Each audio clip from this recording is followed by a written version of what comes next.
They necessarily call it that. Okay, Maybe the kids. Almost. Told us starting up.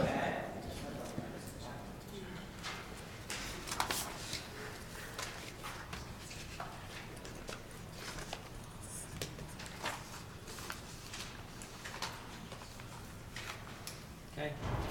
Ready to go? Centerville City Council is now in session. We thank you for your patience as we were a little late on our work session discussing utopia issues.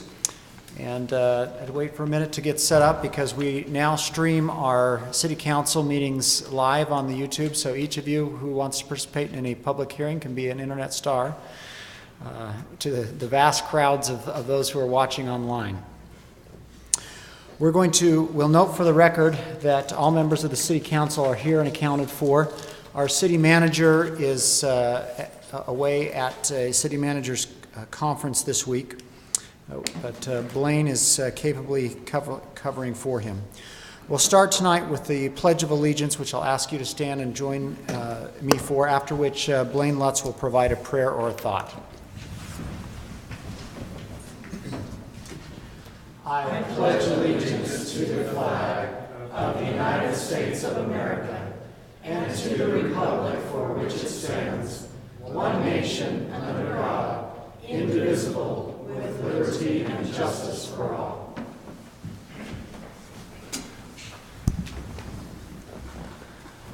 Our Heavenly Father, we're thankful for this opportunity to be able to meet as a community, to be able to discuss the issues of this great community and be able to give it direction and guidance.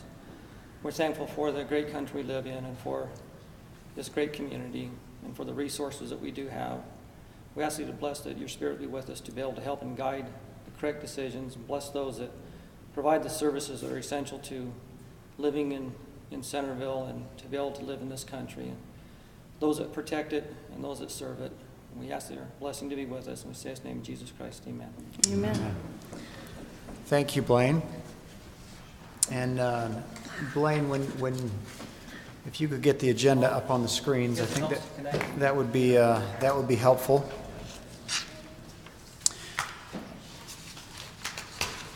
We'll start tonight with an open session. This is an opportunity for any member of the public to comment on any matter of municipal concern, including agenda items that are not scheduled for a public hearing.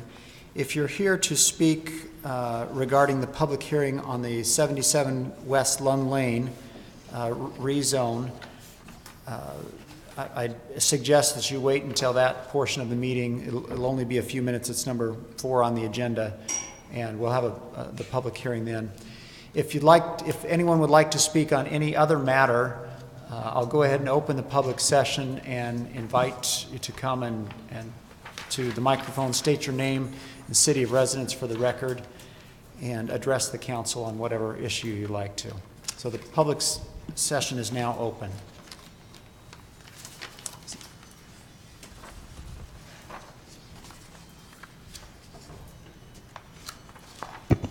Hello, Mark Gabriel, Centerville. Many residents are noticing that the disposal waste management people are picking up black and blue barrels in the same truck, or they pick up the black barrels and run around in the same truck and pick up the blue barrels. I don't know why they're doing that. But the issue is that we're not getting recycling done. China is not accepting recycling because of the way their markets are changing. There's a misconception out there that it's just as easy to buy rather than buy recycled, which isn't completely true. And so what my question is when are you going to tell the residents or notify them that there really is no need for their blue can that they're paying extra for, unless they want to use it anyway, but it's all going to the same place. Large barges of recycling have been rejected by China, sent back to the U.S., and then they have to go dump it in a landfill. The only other solution to this, and I'm not sure how long-term that is for someone in Utah to come up with a recycling business. so that we can facilitate all our recycling. Thank you.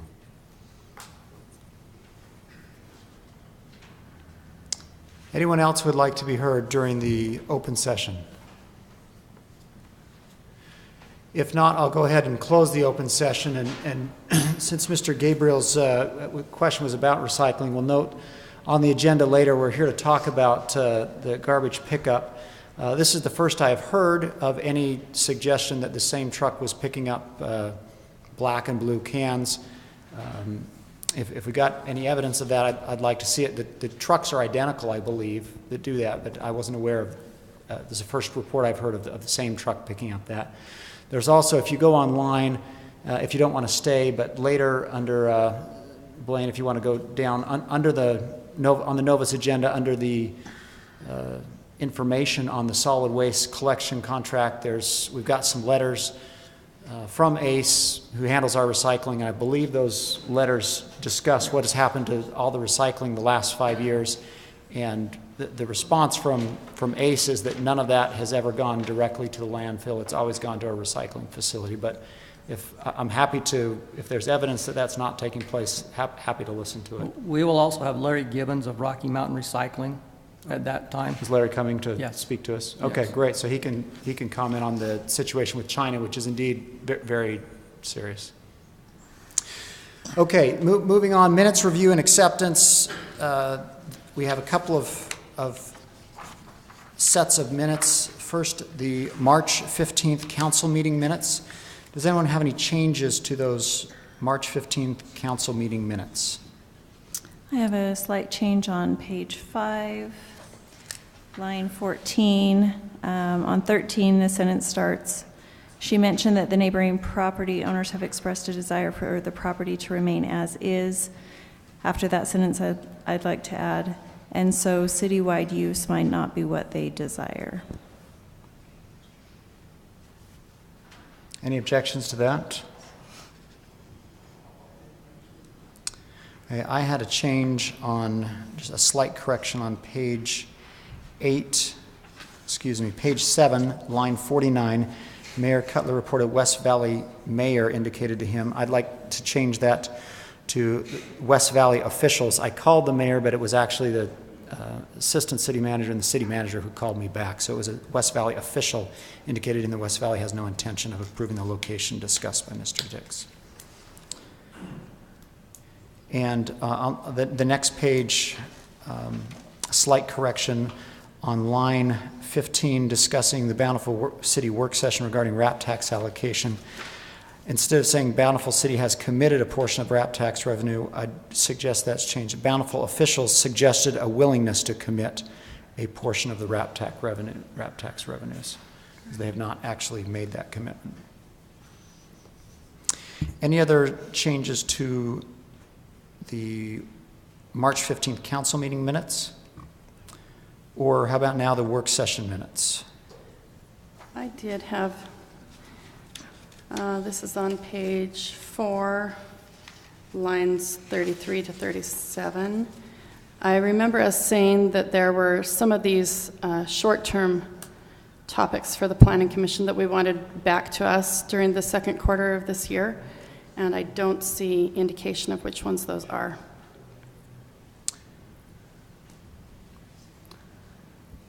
I don't know. I don't remember who took the screenshot of I took a screenshot of that and could provide that. I'm not sure that I shared that, or you were still there. Katie, you were at that point you'd gone upstairs, right? You were going there the whole meeting. Why don't I share that? I'm happy to share the screenshot and review that with Katie if you want to hold off on those minutes. I'd appreciate that. Thanks. Okay. I had one change on page 2. This was Bill, when Councilman Ince asked if Centerville has a formal relationship with a group like the Chamber of Commerce. Mr. Thacker responded that the city does not actively recruit businesses. I thought his response was that the Chamber does not actively recruit business, but do you remember him saying the city does not recruit them? I thought the comment was about the Chamber. I think it was about the Chamber. So Notice that. if, I think it was about the chamber. I did not notice that. so if we could change that on line 42 instead of the city, but to the chamber. I had a change on page 2 as well. The sentence on lines 28 and 29, we were talking about protecting for that expansion of heavy industrial use, but then also restarting a more thorough. So I want that sentence to reflect those two layers of the decision on the West Side planning. So this would say, Councilwoman Fillmore stated that should be an expedited action, the word that referring to the quick change on the heavy industrial. In addition, she feels a cohesive solid ordinance would put the city in a stronger position, and then add to that sentence, for this area, rather than waiting for a PDO proposal from a developer. In addition, I don't have any comment about that, but on page 4, did you get that, Katie, already? I can send that to you if you need me to. Okay. On page 4, line 43, we had been talking about the expected feedback from our residents, and I did say that I'd like to document how much feedback we get. I'm not sure how best to... This is in regards to the fluoride. The fluoride. Yes. We talked about sending a letter to the county, and I said that I'd like to first document how much feedback we get from the citizens. So how about some on the council expressed a desire to collect feedback from residents and a desire to write to the county requesting issues? That would do it. And do you want to approve these with the correction from the PIC or bring them back next time with those, any clarifications on the prioritization? I would motion that we accept the city council meeting minutes and table the work session minutes until the amendments are made. I second that. Moved and seconded that we accept as amended, I assume, the Yes. March as 15 council meeting minutes and table the others. Any further discussion? All in favor? Aye. Any opposed? That passes unanimously. Thank you. Next is an interlocal agreement with Davis County for the Bernard Creek Culvert Project. Lisa can talk about the agreement, and we also have our city engineer, Kevin Campbell, here to answer questions on the project itself. Thank you. Yes, we're asking the council to approve an interlocal agreement between Centerville City and Davis County for a joint project and cost share project on the Barnard Creek culvert. Essentially, it's replacing a 24-inch CMP pipe with a 36-inch corrugated metal pipe at about 1150 North, 1300 West. And as is indicated in the staff report, this has been on our list. This is going to be a good project for us to cost share with the county. The county will own the culvert and the improvements once the project is done. And the city's portion, city's contribution will be about $82,593. And the county will be contributing $97,498. Which is mainly the labor and equipment. So if you have any other questions about the project, Kevin Campbell, our city engineer, is here. He can also answer some questions. But essentially, staff is recommending that the council approve this agreement, subject to the RDA approving the tax increment funding for this project. This is within the Barnard Creek CDA, so we will be using RDA funds for that. Which will be also explained in our RDA meeting. But we want to have you approve this agreement subject to the RDA funding it. The other condition that I might suggest you put in there is also subject to any changes requested by Davis County that are acceptable to staff. We've sent this agreement to them, but we haven't heard back from them on any comments. But we thought we'd just keep it in the queue and bring it to you, so hopefully they won't have too many changes. And I think this project is scheduled for August. Any questions for Lisa or for Mr. Campbell on this project? If not, I'd look for a motion to... I do have one question. Kevin, what is the material of the existing culvert? So CMP, corrugated metal pipe. Oh, sorry. And so that's, if you recall, well, some of the previous city council members, we brought in some samples of the corrugated metal, how it is rusting out. This is a project that's been on our master plan. It was part of the master plan that was ratified. The funding has always been scheduled to be part of the CDA. So the funding portion was not on the master plan funding, but this project was on the master plan, and we've anticipated this for some time to partner with the county to get this project completed.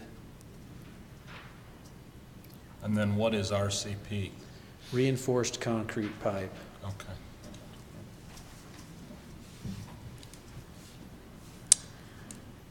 Any further questions for Kevin? If not, I'd look for a motion to approve Resolution 2016-8 with the subject to the two conditions that Lisa suggested, funding from the RDA and any minor changes acceptable to staff suggested by Davis County. Mr. Mayor, I'd move that we approve 2016-8, subject to Lisa's two conditions. Second. Moved and seconded. Further discussion on the motion? All in favor? Aye.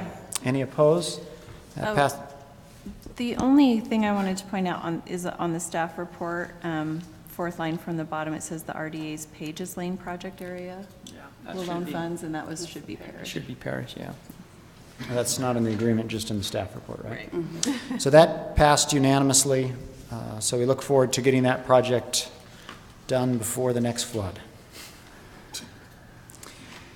Kevin, you can stay up because next item is to award the bid for the streets, cracks, seal, and slurry projects for 2016 to Intermountain Slurry Seal.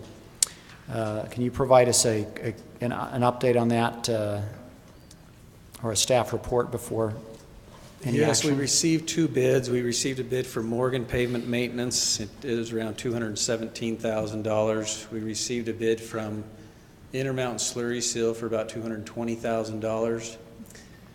And we decided to eliminate item 4 from the bid schedule. The unit price was rather high, and the work was not necessarily needed to be done with this project. It was raising some concrete water valve collars that had been busted up. We could have also, this is a unit price contract, so we could have also taken off item number 3, which is striping of some crosswalks. That would have made Intermountain Slurry Seal's bid low, but we did not want to do that. We still may take that out of Intermountain Slurry Seal's contract and have the Public Works do that at some time, but we, for the past 5 years, have off and on, we've been having problems with Morgan Pavement Maintenance. And overall, the bottom line is we're seeing some inconsistencies in the material that they're putting down. We've taken some tests on those. We're still trying to work through that with Intermountain Slurry Seal, with Morgan Pavement Maintenance. But staff is recommending that we award this project to Intermountain Slurry Seal. They completed slurry seals in the city, it's been about 5 years ago, but they had the contract for about 5 years in a row. So we're confident that their material, we've taken some core samples of the streets that they slurry sealed 6-7 years ago, and the slurry seal is still about 1/4 of an inch thick. And we're core sampling streets that Morgan Pavement Maintenance has slurry sealed just in the past couple of years, and they're not quite as thick already. So thickness is not the only component of slurry seal, but it is a component that we're still researching and trying to figure out more about. But again, we didn't want to just take out those two bid items just to have Intermountain Slurry Seal be low. We have met several times with Morgan Pavement Maintenance trying to sort through these concerns that we have. They're aware of them. They agree with some of them. And so that's kind of the big picture. So why do you think we only got two bidders? Usually we get more than two, don't we, on this particular contract? For the past 10 years, it's either been Intermountain Slurry Seal or Morgan Pavement Maintenance that's gotten the job. Sometimes we'll get a third bidder, but again, for the past 10 years, it's been those two. They're the two big players in this area. So we usually anticipate working with one of those two. I'd really like to see the crosswalk come out. I felt like that was extremely high. I'm the crosswalk specialist, you know, and I watched them paint a lot of them, and it only takes a few minutes. I think $4,000 was, I think our city crews, I've watched them do it. I would much rather see our city crews take that and do that. Yeah, I think that price is a bit high. And again, to be honest, we probably would have taken that out of the contract before we recommended award, but we didn't want to make it look like to Morgan that we were just doing that to get Intermountain Slurry Seal low. So, appreciate that. So you've piqued my interest a lot on Morgan and the potential difference in material properties. It looks like we're specifying what the material properties are that we're looking for in the bid. Are you indicating that there may be a swap out that took place, or there's inferior materials that were used? Help me understand that a little bit more. Yeah, what we found out from the Corps, and they've submitted, so before they start the project, they submit sieve analysis of the aggregate that they're going to use. All of those sieve analysis pass the specification.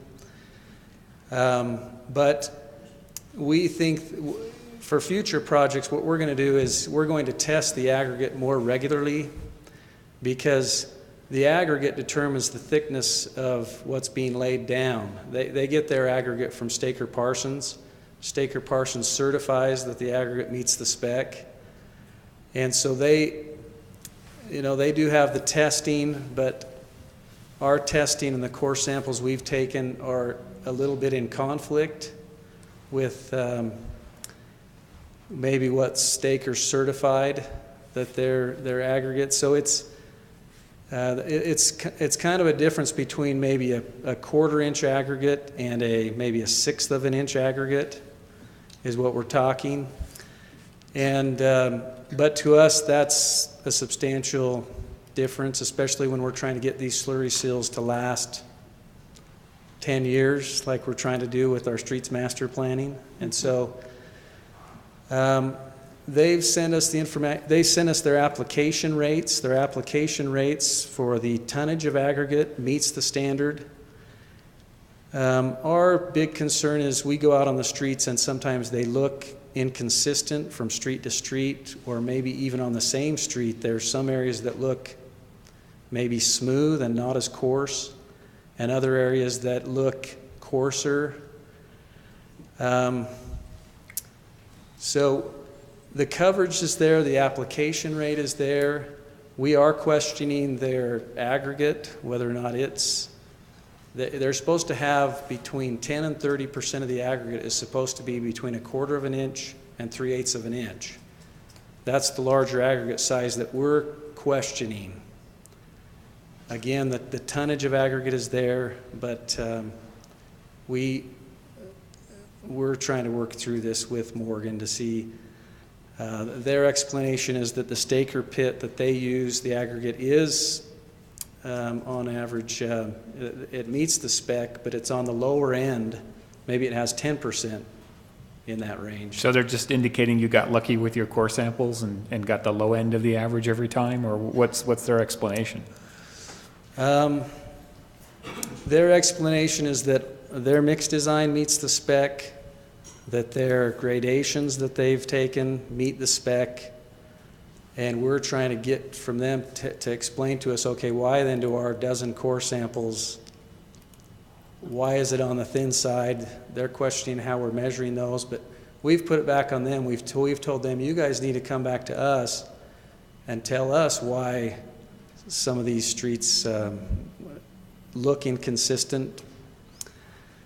And so it is. It's kind of an ongoing. It's difficult too. We told them we need Morgan pavement. We only have 2 players in the market.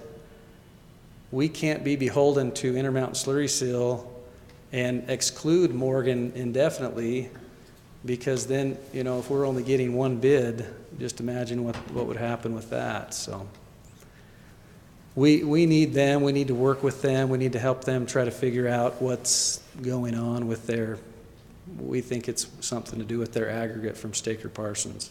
Thank you. Yeah, that satisfies my curiosity as to the recommendation, so. Yeah. Lisa or Kevin, does the city council have the prerogative to adjust the award on a line item basis? And are you concerned about that or fine with that?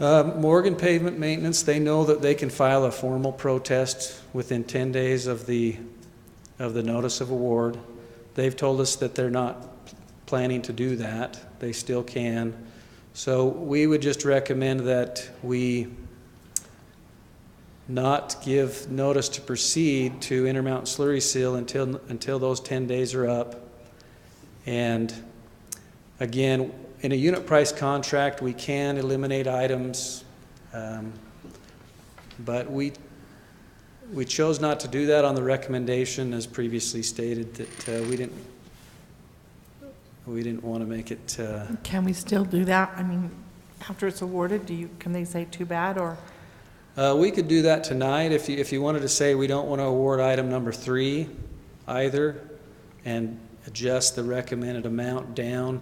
That would be within the contract document limits. I mean, that's within what we have the ability to do within the contract documents. But if we don't take the crosswalk out, can you take it out later? Oh, or yes, yes. That is, we're not committed to that, is my question. No. Okay. And just, I know the mayor was asking specifically on the unit price and line items, but also in our procurement policy under evaluating bids, one of the criteria that we look at is quality, and another is reputation. And under the reputation clause, it says that we can look at the quality of previous goods, services, or work obtained from the bidder. So that's what we're relying on at this, for this recommendation as stated by the city engineer. Okay. I have a question about the crosswalks, Kevin. Is there any way to make them less slick? I know that I've heard a lot of comments, not just from Robin, that when they're wet, they're really, really dangerous. Is there anything that can be added to that? Is that maybe why their pricing for the crosswalk is so high? That they're adding something to that striping material? No, that's just a pretty standard paint. The UDOT specification is a higher specification that they use on state roads. That's more of a mastic. The paint, Randy might be able to answer that question a little bit more, how heavily they paint it, whether or not it gets slick. Have you noticed whether or not the states are maybe slicker than the cities in the state roads where they use the thicker? I don't think so, but Randy did say that he thought there was like a gritty, clear, something that could be sprayed over them that might make them not so slick. If it prevented one accident, it would be worth it. Yeah, that'll be something that we'll need to talk to Public Works about to see what materials they might. Like I say, the state uses a thermoplastic for all of their striping, and that may be less slick. It might be more slick. I'm not sure. Thank you. All right, I would look for a motion then to award the bid for Streets Crack Seal and Slurry Seal to Intermountain Slurry Seal for the amount of $217,335. So moved. Second. Further discussion? All in favor? Aye. Any opposed? Thank you, Kevin. Next up on the agenda is a public hearing for a zone map amendment, which is a rezone of the property at 77 West Lund Lane from agricultural low to residential low. This is a recommendation that has been passed on from the Planning Commission, and we'll have a staff report first from our city planner, Corey. I need to disclose that I know both the applicant and the adjoining property owner is my brother and sister-in-law. I feel I can conduct the meeting in an objective way, but if anyone has concerns about a conflict, I'm happy to recuse myself and sit in the audience. My understanding of state law, as explained to me by Lisa, is I don't necessarily, we need to state our conflicts, but it's optional on whether I completely recuse from the discussion or not. Yeah, so the section that we've discussed of the Municipal Officers Employees Ethics Act prohibits any officer from using or attempting to use his or her official position to gain special privileges for himself or others. So that's just the question here, since a family member owns the property right next door. But again, much of the act is set up to just require disclosure, not an outright recusal. So it's up to the member to make that determination. So if anyone has concerns, I'm happy to recuse myself. I'll let you handle it. I don't think you need to recuse yourself as a non-voting member on this. That's kind of what I think. It's academic. If we ask you for your vote, then we're going to recuse you.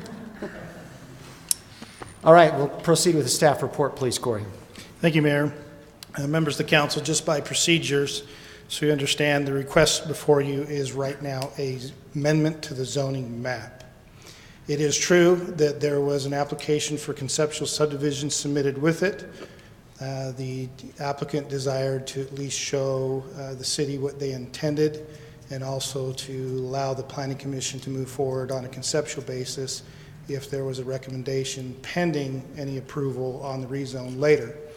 And so the Planning Commission has reviewed not only the rezone, they've also reviewed the conceptual, but that review is held up in further force until, or acceptance until you make action on the rezone.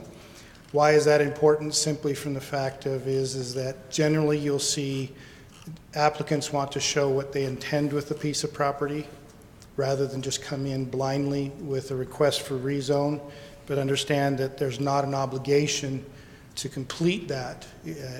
Once you rezone, whatever is available under that rezone is potentially possible.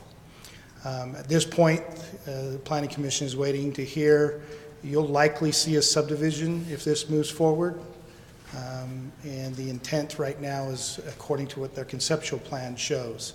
If they reverse that, they would have to go back to the Planning Commission and reverse that discussion with them, and then have the Planning Commission weigh in then. So procedurally, you're just looking at the rezone in spite of knowing that they intend to subdivide the property with the current configuration you've seen in the materials. As far as rezoning, this is a legislative action, as you know, so there's the issue of reasonably debatable action. In Centerville's ordinances, when we consider what's reasonably debatable, we have some criteria within the ordinance to look at. One of our criteria is compliance with the city's master plan. You also look at is there any problems internally to the property? Is there any problems externally that might be affected from the property in question? You also look at available utilities and services to the property. Generally, from staff's review and Planning Commission, it meets the criteria of the zoning ordinance for a rezone. Probably to recap, the argument of policy debate is our general plan. Our general plan indicates that there are agriculturally zoned properties in this neighborhood, and that the city would not automatically rezone those agricultural properties. They would allow the agricultural low zoning to continue until such time somebody wanted to change it. So when you did your citywide rezoning back in 2003, you did not take the RL, which is eligible in the future for this neighborhood, and just automatically lay it over the top of the entire community. You let the community, that which was developed as quarter-acre lots, and close to was created in the RL zone. 2003, that which was in the agricultural area, you left agriculture. That was consistent with the city's general plan in 2003. So now the request is on a case-by-case basis, as the properties are ready to be further developed, they can request for an RL zoning. According to the city's overall residential plan, this area, well, the community plan says it should be low density. The overall general plan says that AL and RL are categorized as low density. And so whether it's half-acre or quarter-acre lots, according to the city's general plan, both of those zones are low density, and that's the future of this neighborhood, is to maintain low density. And so the commission found it consistent with the parameters of the neighborhood plan. Utilities are present and available to be constructed. There's some off-site improvements that need to take place regardless of what zone it is, whether it's agricultural or residential low. They have to put some infrastructure in to complete the drainage and so forth and complete the water lines, but they're all stubbed to the area and available. So the commission made a recommendation to allow the property to be rezoned to residential low. Any questions for Mr. Snyder? So I'm looking at the zoning map. What is the cross-hatching across a number of the sections that's on kind of a 45-degree angle?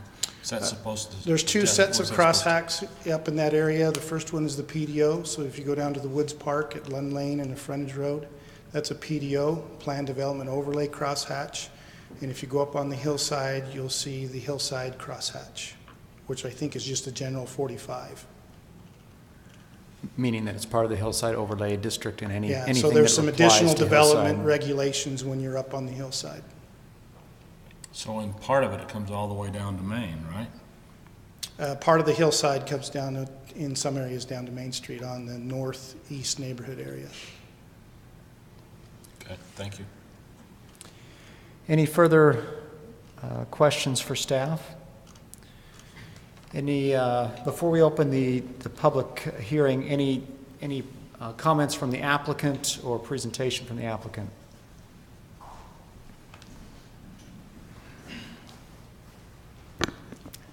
Thank you, Mayor. I am Phil Holland with Wright Development Group, and we are a local business here in Centerville as of about a year and a half.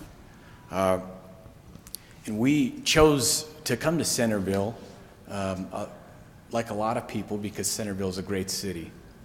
Great area, great location. When somebody comes here and buys a home, they want to keep their values high. And we feel it, anytime we develop a property, we feel it a responsibility that we have to make sure that we do a great project. And we've been collectively in our company been doing it for over 40 years.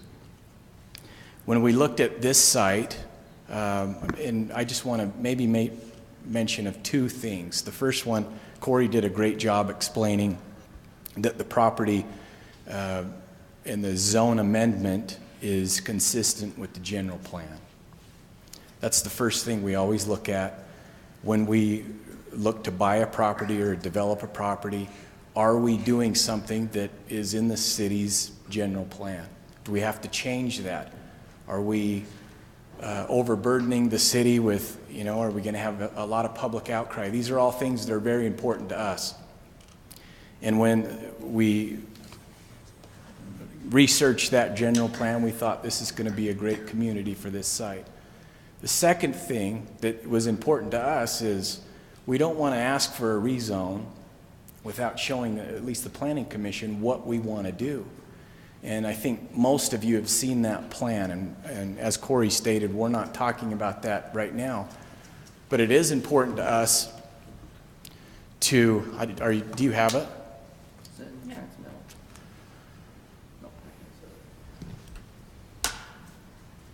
Our average lot size that we are going to propose is .42, which is greatly larger than most RL zones within the area. And as a lot of you know, most of Centerville City consists of an RL zone. If you live in Centerville, you most likely live in an RL zone. And that can take you down to a quarter lot. But like I said, our average lot that we are proposing is .42. And that's important for us. We see that that's where the market is, and we see that that's a good sized lot. We're not seeking a density. And in today's economy, and you've seen it, especially in Centerville over the years, that when somebody approaches a land opportunity, they either have to go high density or they have to charge a lot for the lots. That's a developer's two options. And I'm well aware of the history in Centerville recently in regards to that, where a developer is seeking density. We wanted to make sure we did really the opposite of that. Give a project, propose it, and make them lots that are big. So those are the only things I have. I'm definitely open for any questions or comments that you might have. I might have some after the public hearing portion. Thank you. So.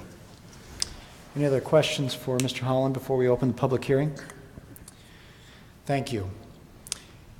We'll go ahead and open the public hearing and invite any members of the public who would like to come and speak and provide their opinion to the council.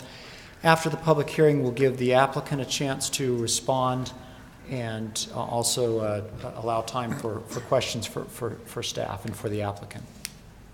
So the public hearing is now open. We invite you to come and state your name for the record before you provide your comments.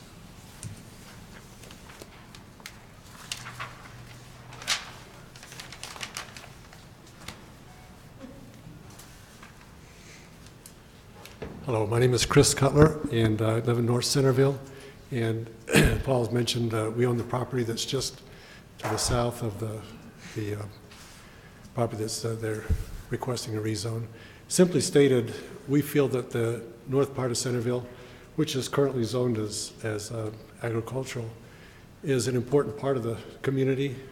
Those of us that live on that end of town appreciate a little bit bigger lots, and we simply would like to maintain that as the last little part of the heritage of Centerville, and perhaps we're being a little bit naive in our assumptions, but we feel that it would be a nice thing to have the agricultural status and low density remain in place. Thank you. And Paul doesn't get any special considerations.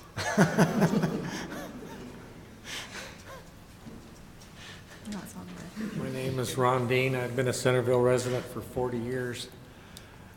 I think having larger lots great, but why can't we just leave them half acre?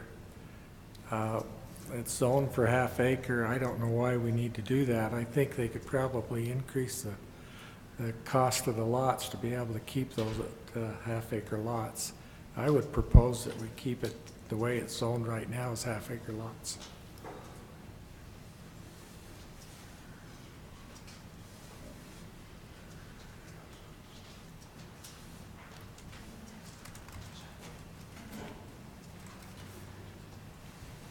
Hello, my name is Lisa Robinson, and I did send you all a letter yesterday, not thinking that I'd be able to come tonight, but I was able to come, and I wanted you to know the main reason I came was there's a couple acres right behind my home, and there's about 45 homes that are on half acres down through that area. And when my husband came to a meeting a couple years ago and found out that the master plan for the city was for it to become RL rather than AL, we were very surprised, thinking even if it did get developed behind us, there'd only be a few homes, which now becomes many more homes. And then when that subdivision came in on the corner of Frontage and Lund Lane in that area, I became very concerned and quickly realized that the city plan and the city planning commission were completely different to my feelings about what would happen in that area of Centerville. So I know you know how I feel about it, and I too would like to ask that the city plan be looked at and the master plan be looked at in a way that would allow for the integrity of that neighborhood and the way it is to be maintained and enjoyed by those who have purchased property in that area. So thank you for your consideration.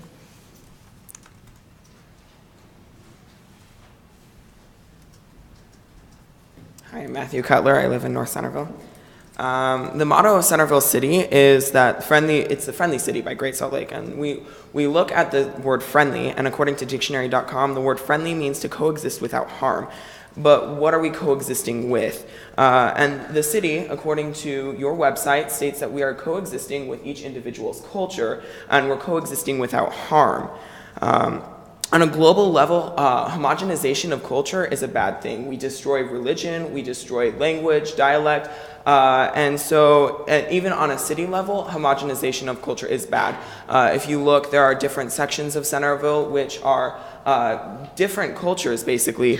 And so we see that by rezoning this, we are destroying the cultural integrity of northern Centerville of having half-acre lots in this AL zoning.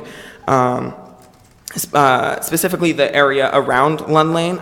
People that grew up in this area say that they do not want this to become RL. They want it to keep it AL, with one student from Viewmont High School today stating that why would they build houses there? This is the beauty of This is the beauty of northern Centerville, talking about how we have these larger lots. And according to Jillian Hector, a reporter that focuses on civil rights abuses, in 1994, without culture, you have nothing. There is no reason to live. So basically, by turning this from a AL zone to an RL zone, we're getting rid of this culture and thus decreasing the quality of life of those constituents in northern Centerville. Furthermore, in December of 2015, the City Council voted, and in January of 2016, the City Council ratified the Dual Creek Historic District creation, otherwise known as Ordinance 2015-30. Basically, this is respecting the culture of the Dual Creek Historic District. So I respectfully ask that you respect the culture of northern Centerville, specifically with having an AL zoning and not disregarding our culture.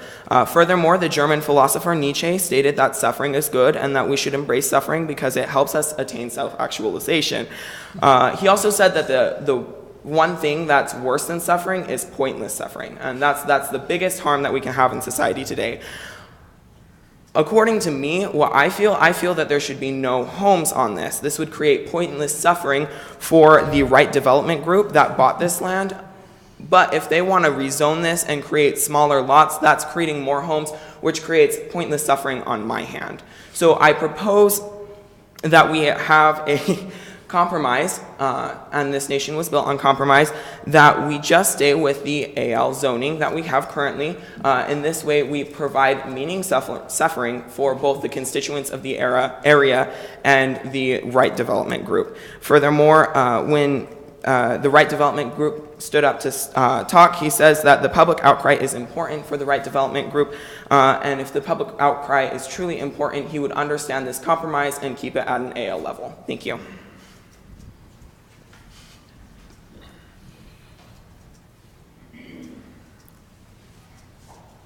I dare anyone to follow that. Wow. My name's Heather Healy, and I promise I will keep my comments very short and not quite that eloquent. My parents actually own the property just southwest. It's actually the property that sits directly south of the Woods Park subdivision. And they couldn't be here today, so they asked me if I would kind of come. We would really like to see this property be maintained as AL. Like so many have said, most of the property surrounding the property that is looking to be rezoned is AL. And why are we in such a hurry to change it from AL to RL? It's 0.08 of an acre that they're going to have to increase the lot size to in order to make it what the AL is supposed to be.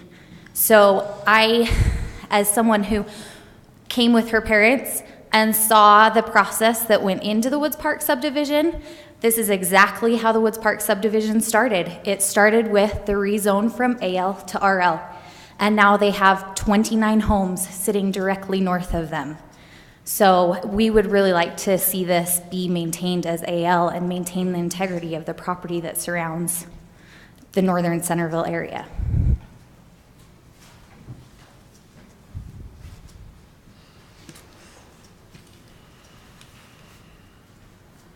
My name is Mike Ullman. Thank you, Mr. Mayor and council members, for this opportunity. I live on 1950 North. The impetus for me buying my lot there was that it was a half-acre lot, and I think the AL zoning gives you some options that you don't have with the RL, and I think one of them is you're allowed one large animal, and that brings a certain kind of personality to the area. But most of us that live over there, we live there for that reason, for those half-acre size lots. And I would petition the developer that if he could do that, it would be easily approved. Otherwise, I think there's a lot of opposition to that, and I oppose that, anything smaller than a half-acre lot. Thank you.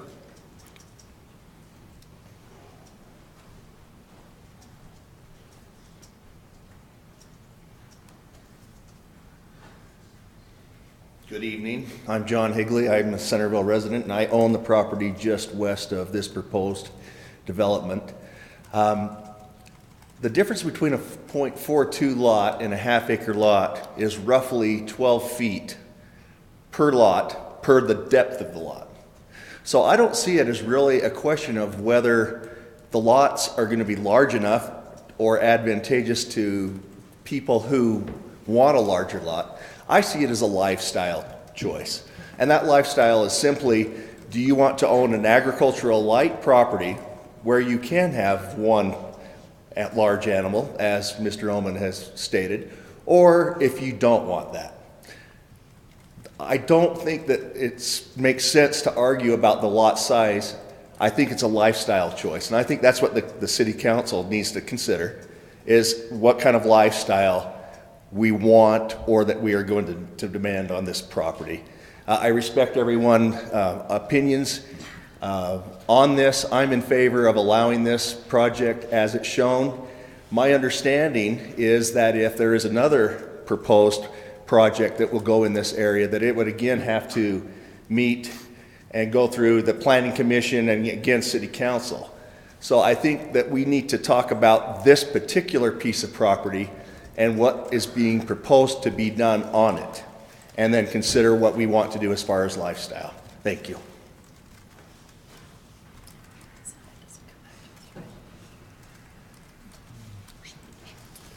Hello, I'm Robert Hawks, and for the record, I'd like to see this go through since it's my property that we're selling.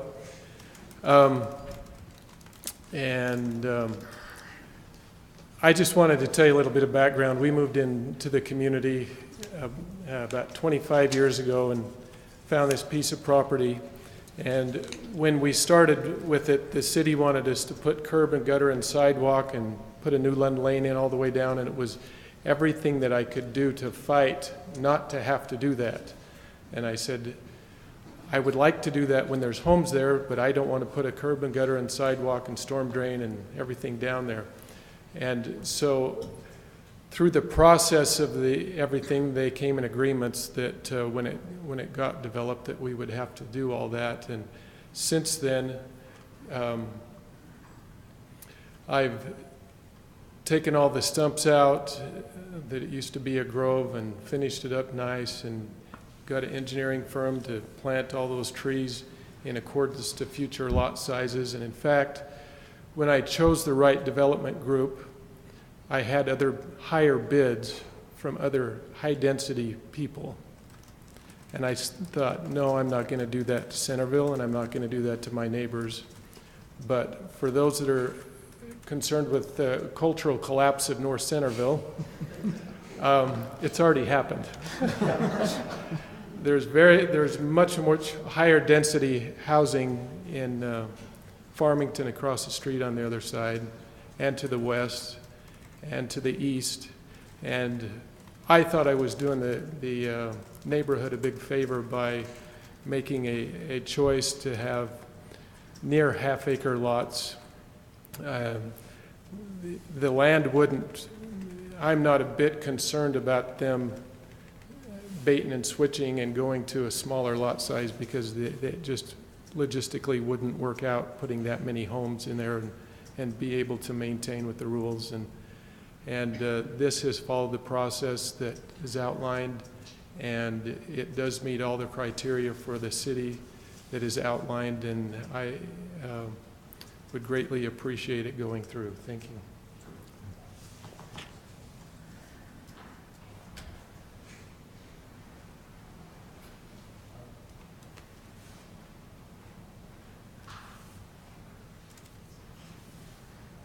My name is Mila Cutler.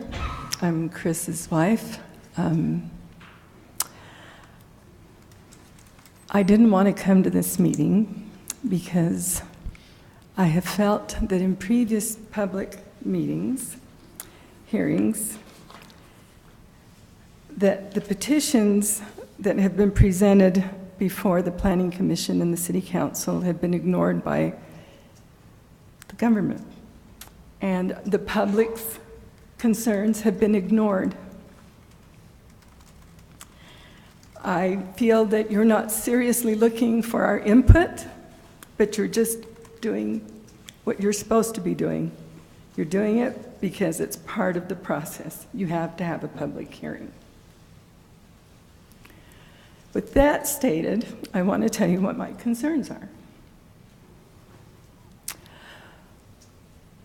I did not like, and I expressed my opinion about the PUD subdivision going in on that northwest corner of Lund Lane.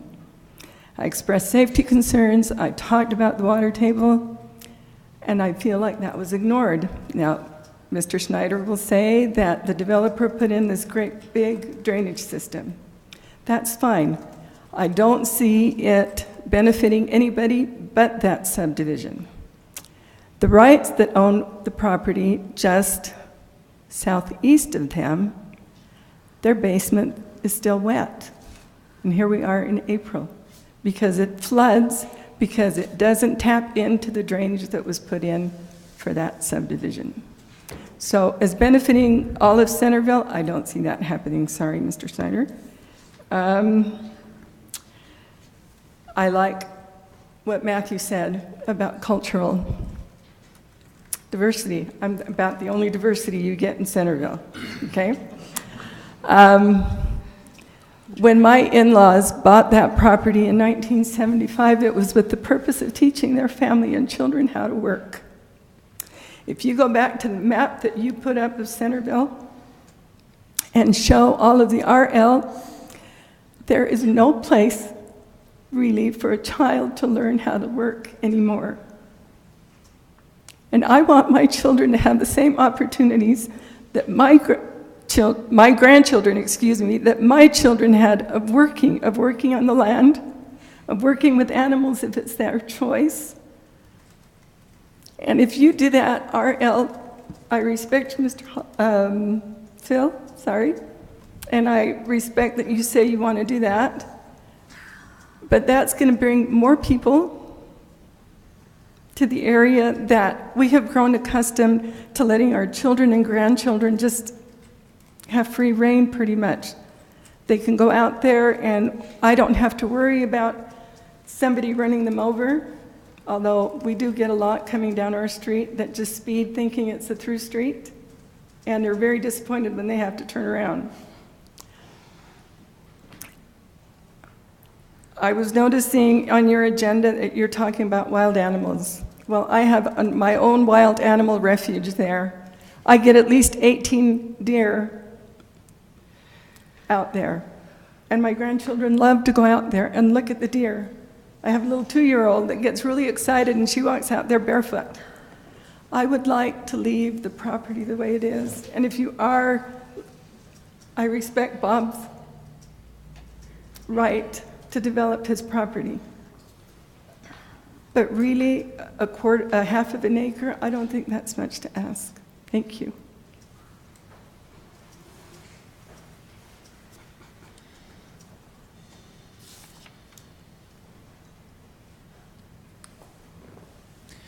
Is there anyone else who would like to speak during the public hearing? I just have a question. Yep. So I'm Mark Abram again. I'm removed from this whole situation.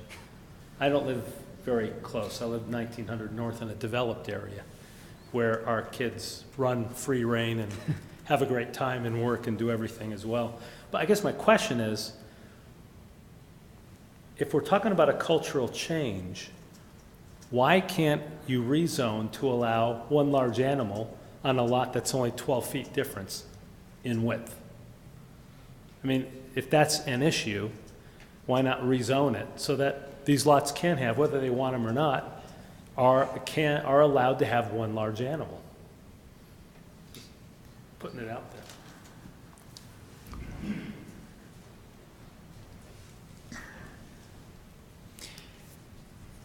Thank you. Anyone else who would like to speak? Seeing none, I'll go ahead and close the public hearing and turn it, or give the applicant a chance to respond if he desires to any of those questions that were made, or staff a chance to respond to questions. Thanks, Mayor. Maybe just, I appreciate the comments. I think the number one thing I'd say again, and Corey said it earlier, and the great thing about this process, and especially my job, is to work with cities on a daily basis. And I have to research what that city's plan is on that property. What we are proposing, the zone, is consistent with what the city has set out to be. And Centerville City has certain criteria where, does this zone meet the criteria, and should we allow this to happen? Corey said it earlier, we meet all the criteria.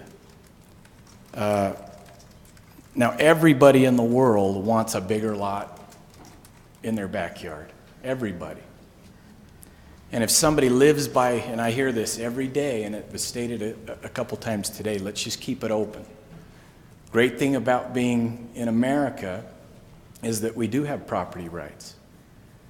And in America, we also have guiding principles, general plans, zoning, and we've met those. And so my request is that we change this consistent with the general plan that the city has set out for. And I open it up to any questions that you might have.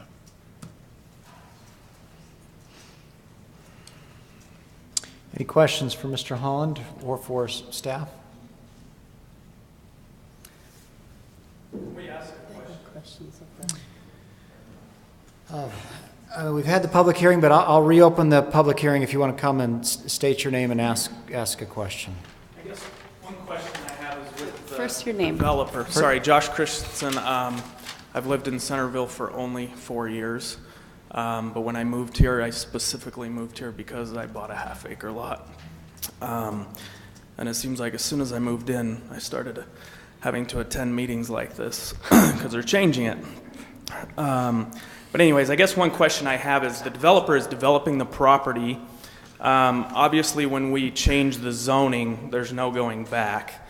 If the economy tanks and building the larger houses doesn't work, they need to, go to quarter-acre lots. Hypothetically, there's nothing we can do. I understand that. I guess my question for the builder or the developer is: are you building this, or is a builder going to come in and build on this property? Are you just the developer, or will you actually be building the homes?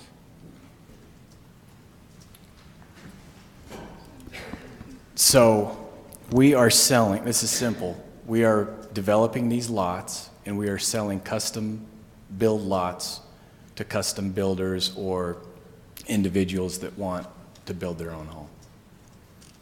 You won't be building you won't be We are not building going yourselves. to, right. And that's important too.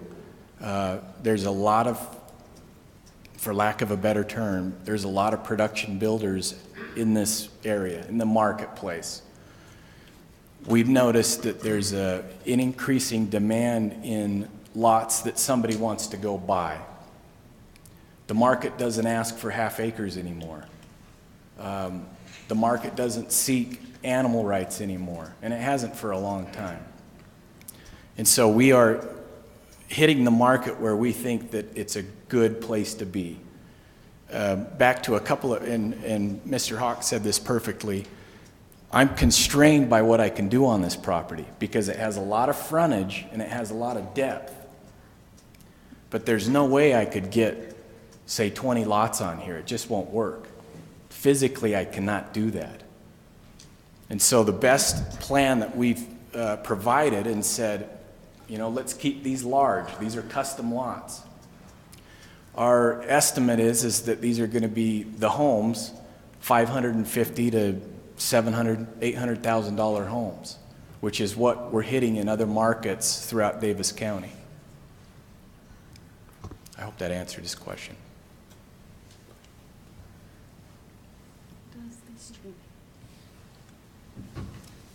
Thank you. Any other questions from council or discussion? Not for the developer, but Blaine, would you please bring up Title 12 from the Municipal Code, page 9? And I'll stall while you're doing that since Mr. Cutler mentioned Nietzsche. I will mention one of my favorite quotes when in dealing with Nietzsche in government is, there are no facts, only interpretations. And excuse me, is it Municipal Code, Title 12, page 9. So it's actually the zoning code. The zoning code itself. May I interrupt you? Sure. Blaine, not to keep you busy, but I just got a text that our streaming is down. Okay. I'm sorry, do I need to go to the zoning code to try to bring that up, or is it in the back? Yeah, zoning code. I'm not sure how quick I can access that. Okay. I've got it up, but I can't stream I think it. we need to put it up on the screen because this is going to be important. Okay. So I'll you gotta continue help to me stall. find out, Lisa. So the other quote, if you're talking about Germans who said great things about law, the other one would be Otto von Bismarck. So there are two things you'd never want to see being made, law and sausage. So the process that we're involved in here tonight is interpretation, subject to laws that are on the books. And as it has been mentioned by the developer and by a staff member, their request is consistent with the general plan. However, when you look at Title 12, which we'll bring up, page 9, there actually is multiple criteria used in a zoning determination. The general plan is only one of those determining factors. When we have that up, I'll call that out.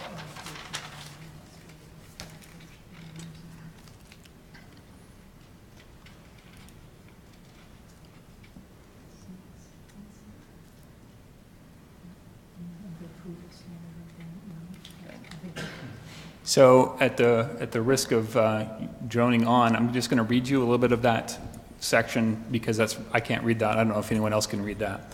Criteria number 1, or the following, it says in the amendment, the following factors should be considered. 1, whether the property text or map amendment is consistent with the goals, objectives, and policies of the general plan.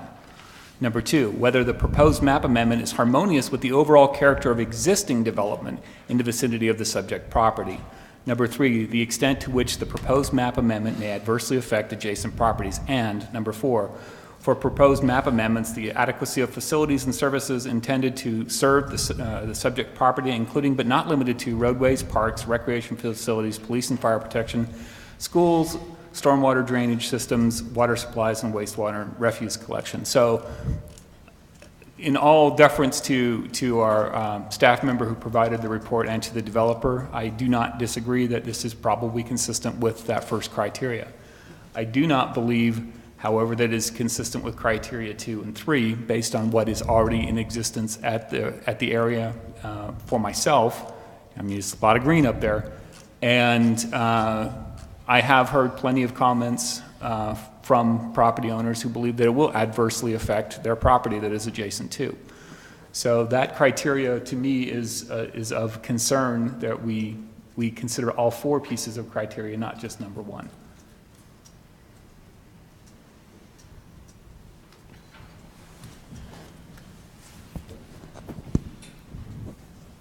Comment, or if you'd like to respond. Sorry about that. I just, because it's a good point. If we bring the zoning map back up, and we don't have to, we've all looked at the zone plenty of times, but you can see the area that's green, and this is really the only, as the Wasatch Front gets more populated, this is what happens in every city. People try to locate in different areas. Over the last, I would say, decade, Corey would know this better than me, but most AL zones, people in my situation that are trying to get the AL that go to the RL, they get it. If you notice what the project did to the east, so they were given that RL. Project to the west, also given RL. One of the issues that I think that you brought up is that I'm kind of the Hawks property is an outlier on Lund Lane a little bit, because it has Main Street there,